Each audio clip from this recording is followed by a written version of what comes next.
খালি একটা বোতলের নিচে অল্প একটু পানি রেখে এর মধ্যে চিনি, কফি পাউডার, তারপরে মুখা ভালো মতো লাগাইয়া ঝাঁকানাকা করা শুরু করবেন।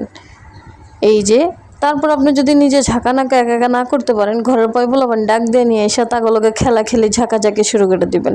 এরপরে এক পর্যায়ে দেখবেন চিনি আর কফি একবারে গইলা একাকার হয়ে গেছে। তখন আপনি কি করবেন, ঘরে যদি একটা কাপ থাকে কাপটারে রাইখা কাপের মধ্যে যা আছে সব ঢাইলা দিবেন। ঢাইলা দেওয়ার পরে আপনি এখন দুধ নিয়ে আসেন জানগা, দুধ আইনা এই কাপের মধ্যে ঢাইলা দিবেন।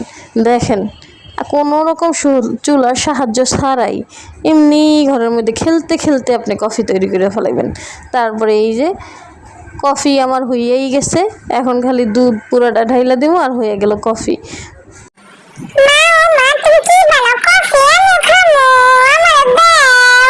ওরে রোমিও, তোরা তো কফি খাইতে পারবি না, নে তো করে এমনি হুদাই দুধ দি।